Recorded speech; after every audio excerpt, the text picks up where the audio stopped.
Hi, everyone, and welcome back to another episode of Divine Intervention. I'm your host, Lexi Hingle, and today I am here with the David Connor. He is a hairstylist, a new dad, and the owner of Anti-Gravity Salon, which we are sitting in right now, downtown in New Orleans. Yeah. So yeah, thank you so much for being here with me today. This is such a pleasure and an honor. Oh, I've been so excited and looking forward to this and nervous, but we know it's good nervous. And for quite some time, I'm glad we finally made it happen. Yeah, absolutely. Thank you for the invitation. Oh, Yeah.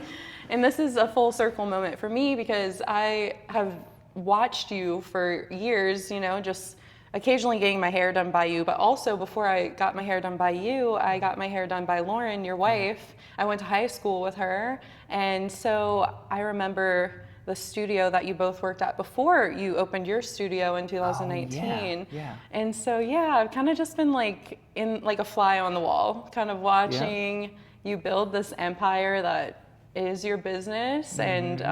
And it's been a beautiful thing to witness. I know exactly what you mean. I was talking with Lauren before we set this up, or like when we solidified the date, and I was like, I've been following her, like watching you as well, and like your journey, and have admired it from afar, I would say, through social media. But I've always dreamed of that lifestyle, and just like sometimes you have to get away to really silence all the noise and find yourself. And of course you could do it in your hometown, but sometimes it's just a little bit easier when you get away. Mm-hmm. Right? Yeah, absolutely. Are you from New Orleans? I am. Yeah? Okay. Have you ever lived anywhere else? I've lived on the road for like the past 16 years. I've been traveling, teaching stylists how to cut hair, color hair. And I started really young when I was like 20 years old. I'm 38 now. And sometimes it would be, 3 trips a month. So that gave me my like get out of town, and I felt like I've always lived somewhere else. And I would say I've fallen in love with the journey of discovering who I am or who I want to be, and I'm still on that journey. But yeah, we always are, because we're always changing and coming into that next version of ourselves. It's evolution. And now I have a kid. And now you have a kid. His name's Calvin, and he really unintentionally has pushed me into the second half of my life. And even if I would have had him 15 years ago, I think he would have pushed me into the second half of my life and who I want to be for him. And I've never wanted to be anyone but myself, for myself, until I met him. Yeah. That's beautiful. Sometimes he'll stand on my neck and I'm like, or he'll poop on the floor, or, things kids do. Right. And how I respond and show up to that is really important to me, and how he sees me, Yeah. It's like building your character in a new way. Because, technically you have been in like that leadership role for some time, being that you have your own business, and your business is very much a team like building environment, right? Yeah. So you've kind of been in charge of teams before. Mm-hmm. And I kind of imagine like my family, like my team too.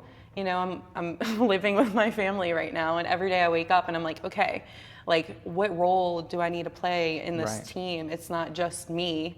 And I'm so used to living by myself, but I'm like, what role is it? Like, what actions do I need to take to be a player in this team to make this harmonious relationship with my family members work? Right. And so it's like up-leveling your leadership in a way, right? I took the word out of my mouth. I was going to say, you're a leader, and it seems like sometimes that not all leaders have to like stand in front every time, or stand behind, or even say they're a leader, And I have played that role in different work and personal life relationships all my life, and I enjoy it.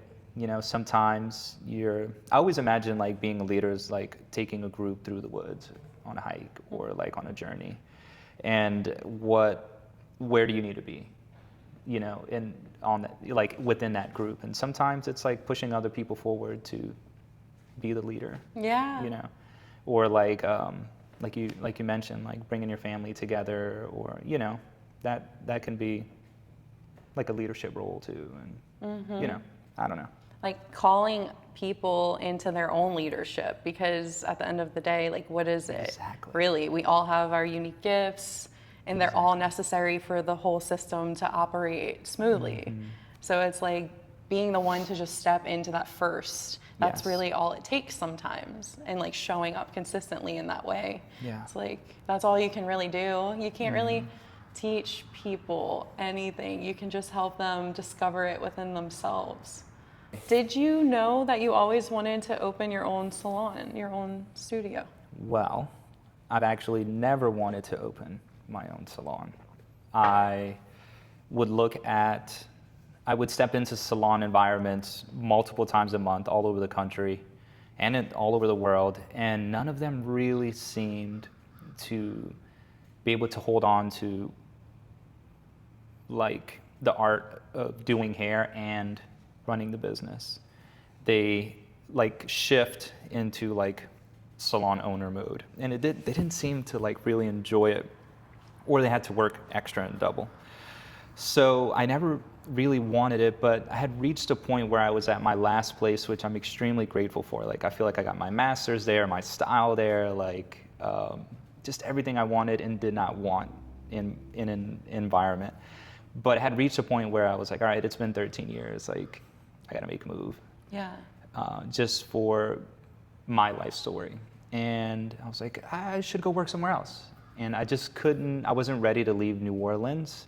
I almost had reached a point where I had traveled so much that I wanted deeper roots in New Orleans. Yeah. So how do I do that? So that's what really drove me to open this place, is I just wanted something deeper. I felt like I was traveling, teaching stylists, and they were so happy with what I was giving them, but that was a very like floral life. It felt very seasonal.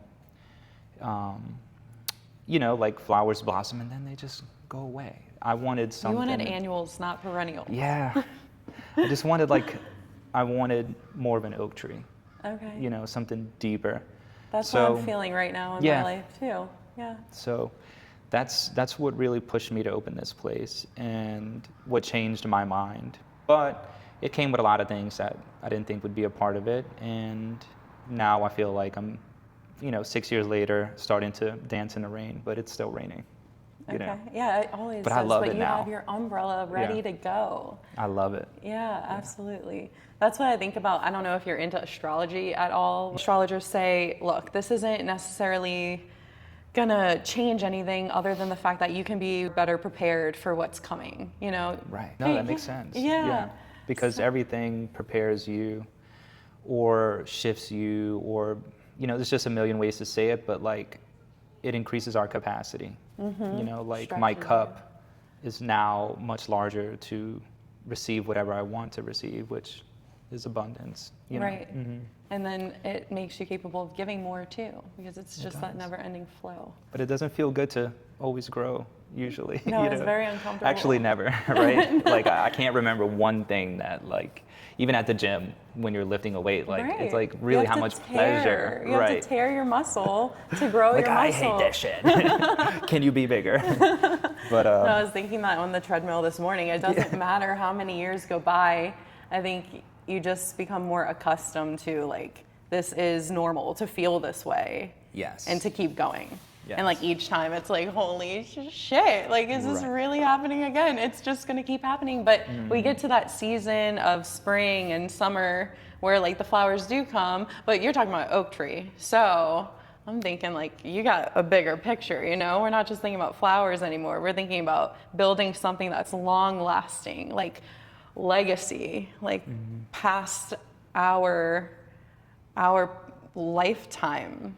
Sort of thing, the mark that you leave on the world. It's one of my mentors in the company that I work for on the road, the company itself used to be a Fortune 500 company. So companies like that, they're not thinking 5 and 10 year projections. They're thinking 30 years down the line. And what's this going to look like for the company 30 years down the line, 40 years down the line. So once someone shared that with me, I was like, well, I can't really like live my life thinking like, all right, this is what I'm going to do this year. Like the moves I am making now for myself as a human and as a business owner and father, everything, like every side of my life is, you know, at minimum 5-10 years down the line. And then I'm always thinking of how can I invest not only financially, but into my physical body to really be able to take from it in 15 years, 20 years, or, you know, just to enjoy it the same way I am enjoying it now. You know? Yeah, and that's why I've incorporated like strength training into my routine these past couple of years, because it's so good for longevity and like your bone density, you know? The science has changed. Like that's not what we were talking about 5 years ago. It was like cardio and like HIIT. So the science has changed, and I'm happy with where we are in science, because that it makes sense. Like it's like, hey, your diet has to, you know, consist of these things, and you want to develop muscle to hold your structure together. So yeah, it's like the whole thing. It's mental, physical, emotional, all of it. I resonate with you about, you know, looking towards the future, and I'm now adapting that mindset too of like, okay, how, like, what am I doing right now that's gonna not just affect me in a couple years, but like way later. And so even my second episode is with my great grandma, who I'm like so thrilled to have documented an hour-long conversation of me and my great grandma, who's one of my best friends and has been my whole life. I will be able to look back on that forever, you know? And like, share it with everyone who wants to see it. Yeah, share it with my kids, and it's amazing. When you start thinking that way, like all these ideas come up of like, whoa, you know, let's think long term. And so you opened this business in 2019, and then COVID hit. Can you tell me a little about that? Because I'm sure that stretched you. It was so funny. I don't know if I should lead with that, but it was so funny what life was trying to show me or teach me. I was working in Hong Kong, and there was riots there. Like every day I would look out of my hotel room and just tons of riots. And at that time I was just present in that moment. But then 3 weeks later, 4 weeks later, we opened a salon, and a few months later the big COVID shutdown happened. What was it, March? Let's just say March, it's February, March 2020. And when that all happened, I thought back on the riots in Hong Kong, and I was like, man, I feel like that just kind of like followed me to America. And is that why you came back, because of the riots? No, I came back to open the business. I had made the decision to leave for 2 weeks to work in Hong Kong, and even though this place was being constructed, and I trusted my contractor to hold it down for me, and he did, but I didn't know if I'd have that experience again. So I was like, I really want to take this job in Hong Kong and do it. How long were you there for? I was in Hong Kong for a week, and then other parts of China for a week, which I'm not sure if this will make the episode or not, but my experience outside of Hong Kong, being in China, was one of the most scariest things in my life. Oh yeah. How so? It was, I keep getting off topic. No, everything is relevant. So it all circles like back. There was they were like 50 years ahead of us outside of Hong Kong, because Hong Kong is like still under British rule for another few years, right? And it doesn't technically fully belong to China yet, and that's what the riots were about. And this agreement is going to end at some point. I can't remember exactly when, but that's what the riots were about. The citizens of Hong Kong did not want to become a part of China. I see. Anywho, outside of Hong Kong, everything was like 50 years ahead of us, and I couldn't believe the technology. But there would be like, you look out of your window and there's like 18 skyscrapers being built at once, and they're just like going up. And we were in a hotel that was like 10 floors, huge property, and it was just for like American people. And it was just myself in this building and my coworker. and then our like guides that like translated for us were in another hotel, and all our phone calls were, you know, monitored, and like TV was just whatever they wanted us to watch, and we just kind of sat there in silence in our own rooms. And Sounds like a meditation retreat. you would think it was peaceful like that, but it was kind of scary. Yeah. You know, no one ever looked us in the eyes. It was just like a big, empty, beautiful building. You know, it was almost like you're stuck in a dream, and you're really, when you're like awake in your dream or conscious that you're in a dream, and you're like, oh, okay, I'm dreaming, but I'm not in control of anything. Yeah. And that is not, you know, a super comfortable place. And those 7 days felt like a very long time, you know. But anyways, so that kind of reminds me. So I spent 7 days in Indonesia. Well, I spent 2 months in Indonesia, but my last 7 days, I wasn't allowed to leave the country because my visa was messed up. Like, I had 2 different visas, only one of them activated. And they were like, you aren't leaving the country until you give us $3,000 cash. Oh my God. And I was like, I've been here for 2 months. Yeah. I have to go home now. I don't know if you've been to Asia, but it's awesome. It's cool. I would not expect this. You know, like the people are super sweet, and I had a great experience, but it's also kind of like Legoland if you're from America. And I had done enough. I was there for 2 months. I was ready to come back. They tell me I owe them $3,000 cash, and I'm not leaving. And every single day I don't pay them, the price increases. Sounds like a rogue government worker. Huh? Yeah, for sure. So I'm like, okay, you know, entitled, privileged American that has never dealt with any of this before. But also, I mean, why should you? You know, you shouldn't have to go through all of that. That's like terrible. I thought I did the right thing by applying for visas, and I just did it wrong. So they took advantage of me, and the entire time I was there, like for the extra 7 days, that was like one of the scariest times of my life. I'm in this foreign country completely by myself. I don't know how I'm gonna get out. I am like, what do I spend my time doing? I wasn't allowed to even take that amount of money out all at once. Yeah. So it took like multiple days of going to the bank, taking out as much cash as they would possibly even let me, and then just going back to my hotel and like, okay, I could be in distress right now, but how am I gonna make use of my time? Yeah. And so I remember just like going for a walk on the beach, and there was like some guy with a picnic basket, and he's like selling sandwiches, and he invites me to this 5-course dinner. And so a couple hours later, I'm like at this beautiful, extravagant restaurant eating dinner with this guy, this Turkish dude I just met on the beach. And my mom's texting me, and she's like, are you okay? Because a few hours earlier, I'm like, I'm freaking out. Like, I can't believe this is happening. I don't know what to do. So then that's what I did. And she's like, how are you at dinner right now, enjoying yourself? And I'm like, because that's like the test. It's like, are you really gonna take this that seriously? When you can't control your external circumstances, what do you do?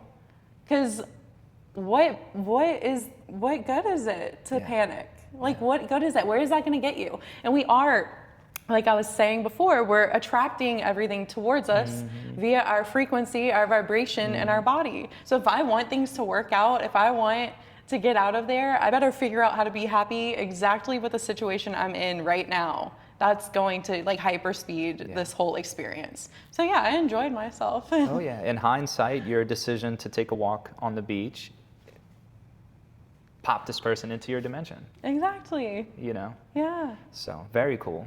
Yeah. But I was pretty scared too. I ended up, oh my God, yeah. like getting a hotel in like the wrong part of town. And yeah, it was nuts. I don't think there was a lock on my door.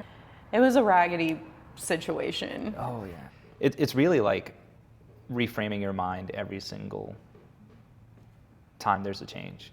You know, which to me happens all day, every day. You know. But we were talking about the business, about COVID. So then we opened the business. We started to attract people that we thought would be like like in our tribe, like tribe members. And then COVID happened, and I was heartbroken, but truly on the inside, I was exhausted because this place took 4 months to plan and 4 months to build. So that was like 8 months of my focus. And I was exhausted. And you ever like have this goal and you're like, if I can attain it, then I'll be happy? I did that. No. And then doors open, and I was like, I'm not really that happy. I'm actually really tired. Yeah, you need that integration period. You need that period of where you do nothing but celebrate and appreciate everything Oh, yeah. that you've done and how far you've come. And without that, it's like we get so lost in, oh man, I'm never doing enough. It's like if you would just sit down and recall everything you've done up until now, you would realize real fast What you've you done. freaking traveled to the moon, you know? Oh yeah. And sometimes I wouldn't want to celebrate my wins because I was worried about hurting other people around me. Because I mean, it's like, you've heard the saying, it's like, don't dim your light for other people, right? Yeah. So, I would always do that. And sometimes I still do, but now I'm like, hell no, I got to celebrate this W. But when COVID happened, I was disappointed because, as humans, we want to control every single aspect of our life. And that was not planned. And when that happened, I was like, hell no. Like, I wasn't worried about losing the salon. I wasn't worried about losing my investment. I was worried about having to open the doors with a different experience than I had imagined. I was like, no, I don't want to open with like, just 3 or 4 people allowed in the space and wearing masks and this and that. But that's what we did.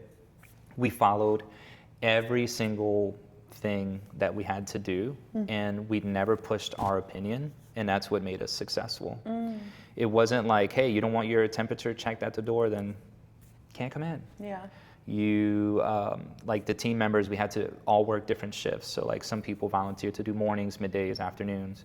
And at that point, people just wanted to get out of their house anyways. So we followed every single thing to the T, even though some of it felt silly. And now when we look back, we realize like, hey, maybe none of that really mattered, but we did it. But what did you learn from, or like, how did it We end learned forever to never share our opinion in business, right? Like, we're never going to post our like who even an inclination of like who you should vote for, not only locally but nationally. And sometimes like we have to like loop that around with certain team members, like, hey, this isn't what got us here.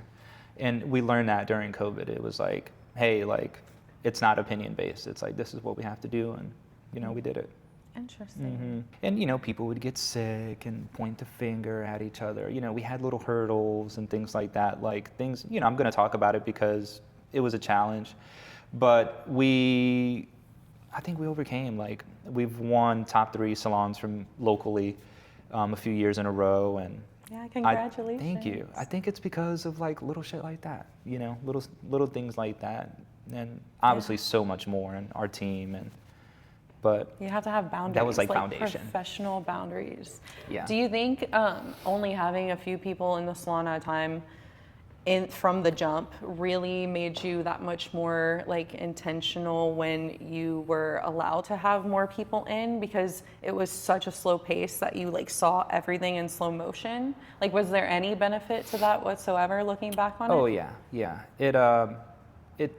It was my first time operating business at that scale, so it did give me an opportunity to like think of client experience and every touch point of that experience, and really like what can we do at each touch point to make people feel like they're getting an upscale service but in a casual sort of way. Like it's like sometimes you'll go to a fine dining restaurant or the food is like fine dining level, but there's no white tablecloth and apron. Like you're at home. What I mean? Yeah. So that's what we wanted. This has always been not a me thing, and that's why like my name is nowhere on it. It's always been for me like something I wanted to bring to New Orleans, and like it'd be a community thing, the community of the greater New Orleans area, whether it's like people coming from Mandeville or the West Bank or Chalmette, Yeah. Or really anywhere. Like we get people all the time from Alabama and like just like other states, but really they want a piece of the community aspect of New Orleans. And it's not like it's not, I feel like I'm about to jump off topic, but I read something recently that made me think about luxury. Luxury is never, no luxury brands ever say we're a luxury brand. Yeah. And luxury is how it affects you, right? So like, this is what my Saturdays feel like now. I feel inclusive, like I feel included.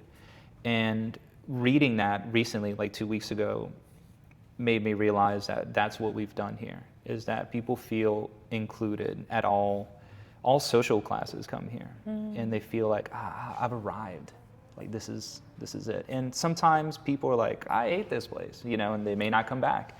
And I'm always at peace with that. I'm always like, oh, cool, you know, because we're building our community, our tribe. Like it's like back to the woods thing. Like you're walking through the woods and you're alone, and you do want to feel included, you do want to fit in, but you see a group and you're like, oh no, they're like into things that I don't want to be a part of. And then you see your group that you want to be a part of and you work your way in, and you know, that's in a very primitive way, that's kind of what we're trying to do, you know?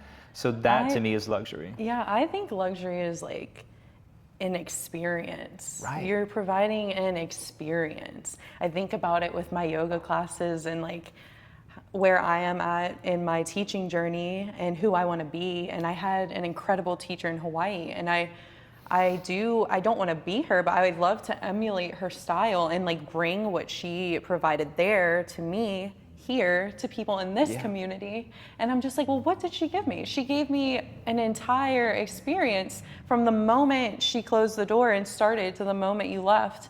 It was like you're on this journey. And I'm like, I want to give people a psychedelic trip every time they come to my class. And I think it feels that way for me. I don't know. I have to ask my students. Everyone leaves satisfied. Which is not the point. I never ever go into it thinking I'm gonna people please. I go, I'm doing what you, like I'm going to offer you what you need, not what you want. You know, it's this greater good, it's this bigger picture. I'm not here to just be someone who kisses your ass. That's not what we're meant to do here on this earth. Like that would be such a waste of existing. It really would. And it's something that I have said in many presentations is that, especially like in my industry, is that customer service is dead and customer experience is alive. And what customer experience is just how we feel at each touch point of the service, you know?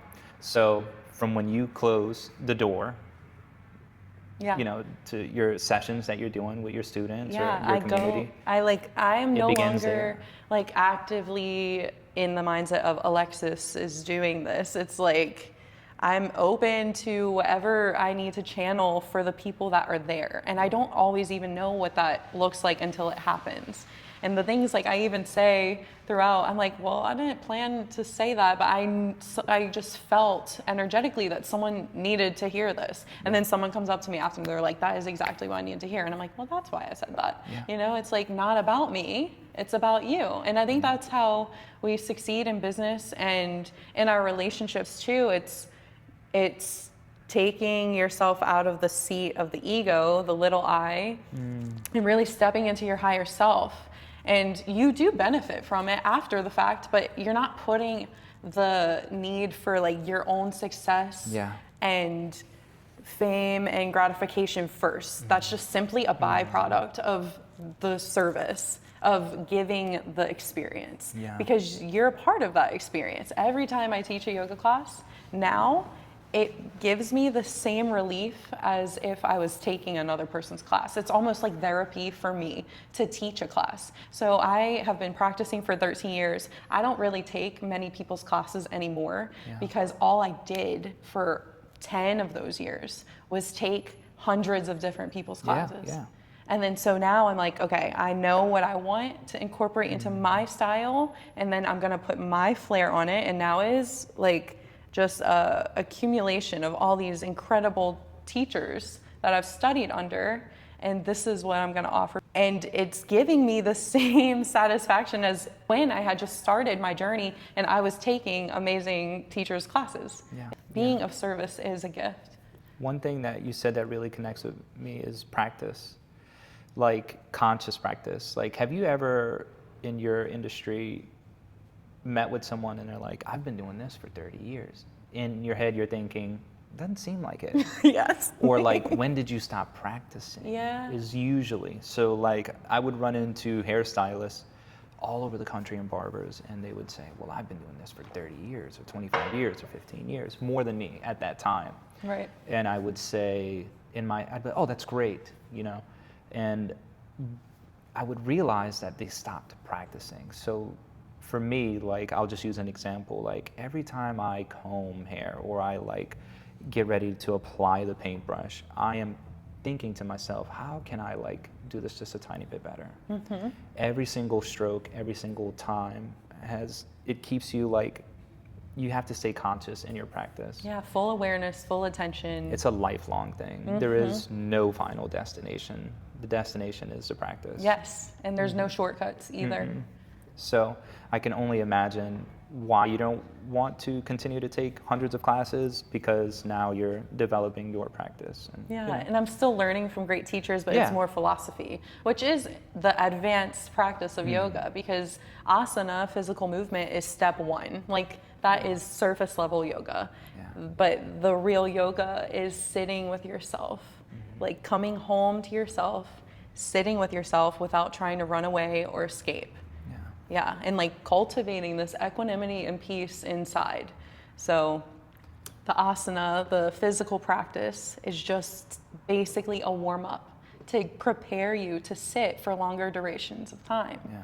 And I'm not ever gonna not be a student. I'm constantly reading, don't get me wrong, but when it comes to the physical practice, I know exactly what it is that I wanna offer. And I am probably going to take a yoga class soon, but it's like, it's cool to reach that part of my journey where I'm like, I can confidently say, this is what I want to give, and I can stand in it. And it's truly something I've embodied over years and years and years of doing it myself. So when I ask you to do this, it's not coming from a pompous, like, let me see how much I can get you to do. It's what they need. It's right. It's what changed me.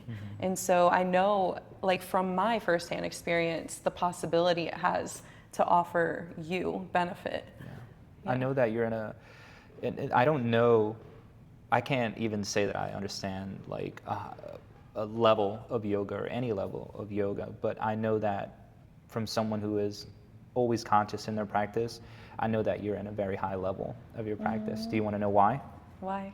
Because when we had to cancel last week because I wasn't feeling well, I could just feel it through the text that you said, imagine, was it a golden light or a light? Yeah, golden light. And when I tell you, I held on, well, let me finish. You said, imagine a golden light,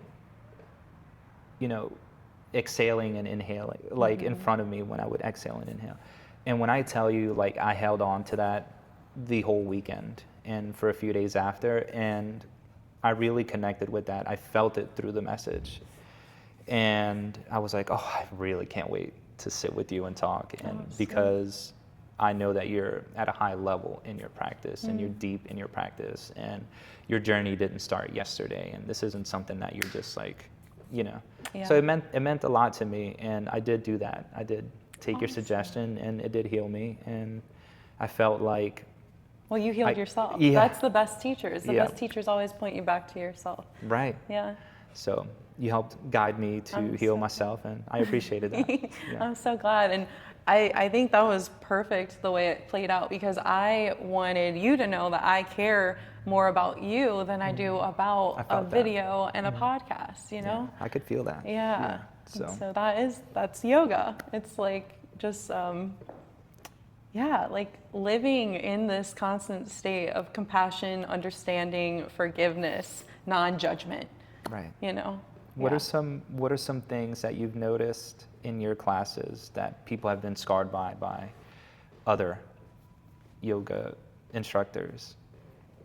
been scarred by. Not scarred by, but like, oh, I feel timid now. Like maybe they challenge them to do something, like you said earlier, like for their own ego, you know? Yeah, right. Or like certain instructors have like given different adjustments and will like injure you because they're like, no, you need to do it like this, and not taking into consideration that every single person's body is completely unique.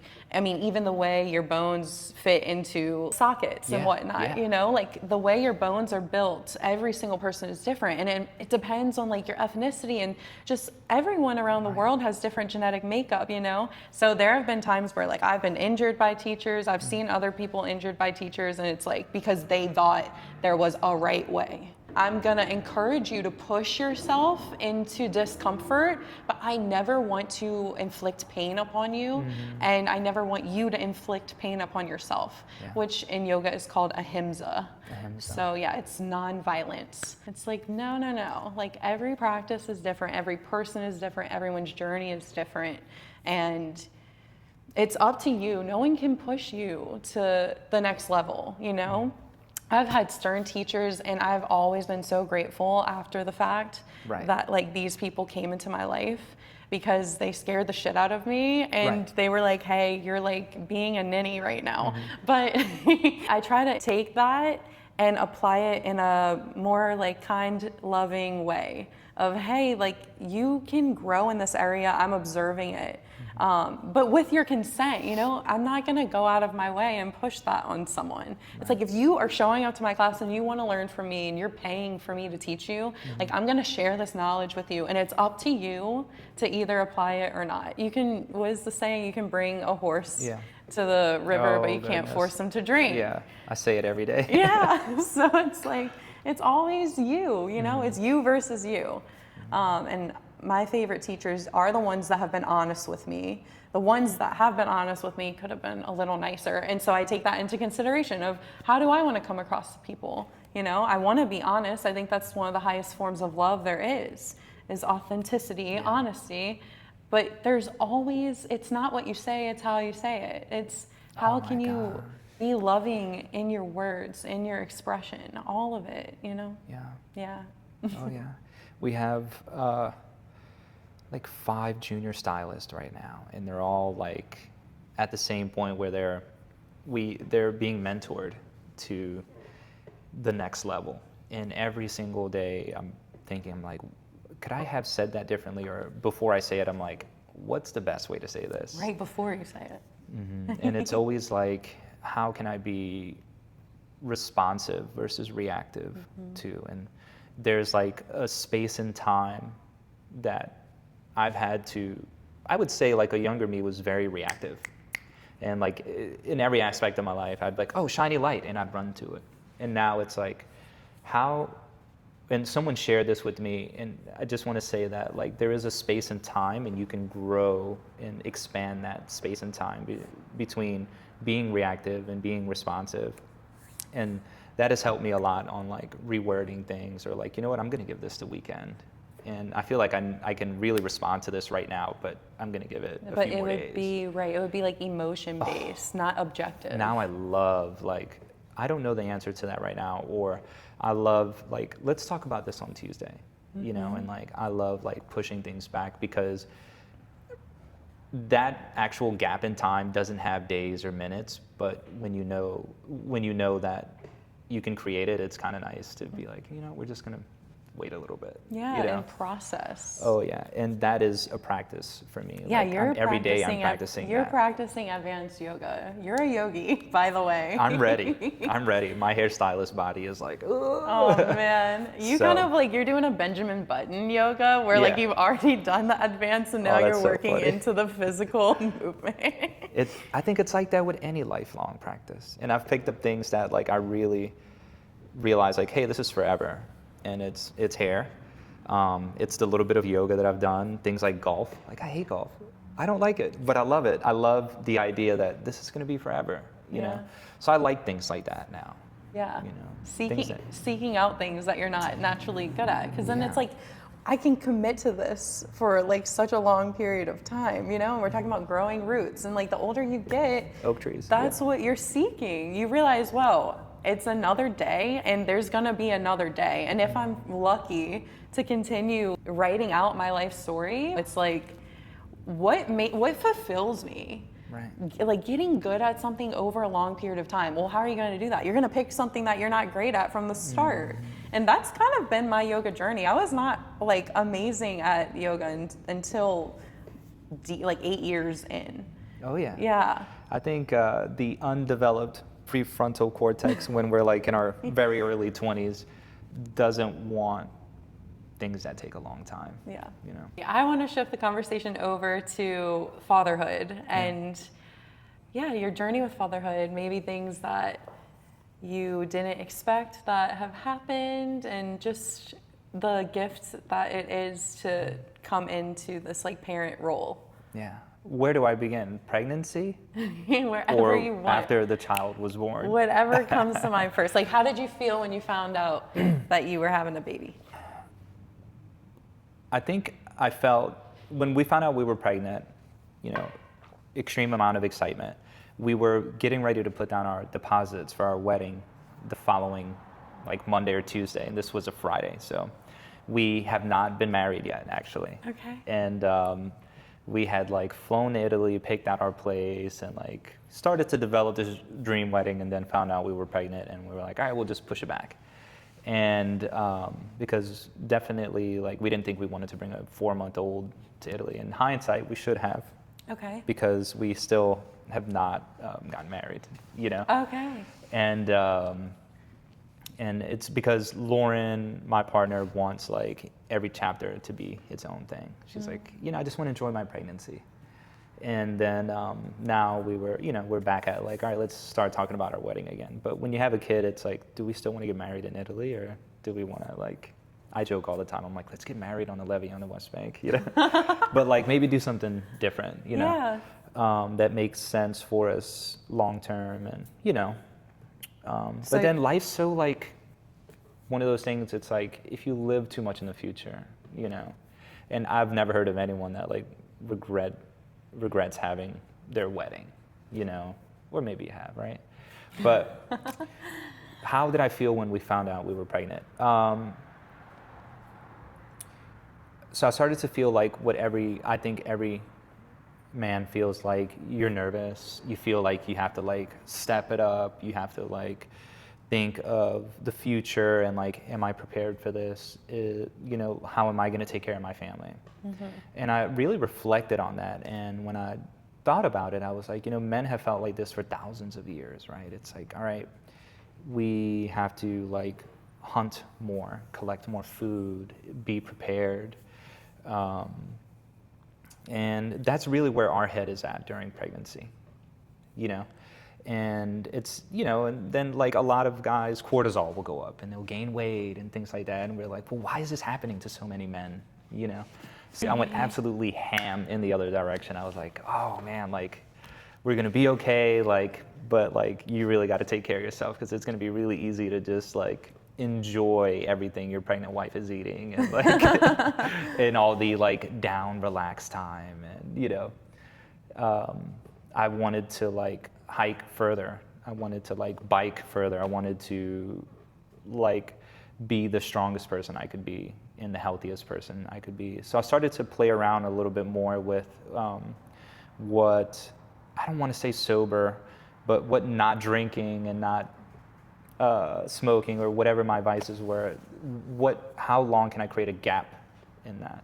And that also came with, becoming a father. And, don't get me wrong, like I'll take a few months off, and then, I'm a few months of like having my social drinks here and there, but everything in moderation. It's not like you are testing whether you're relying on something when you take it away. yeah.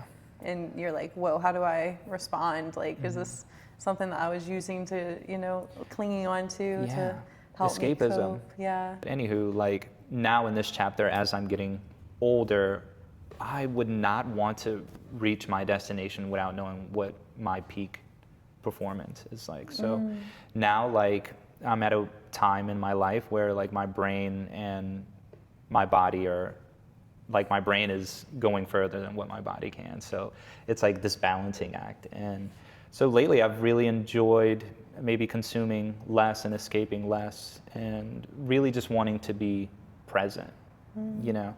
And let's say I have a night out where I have like a few cocktails.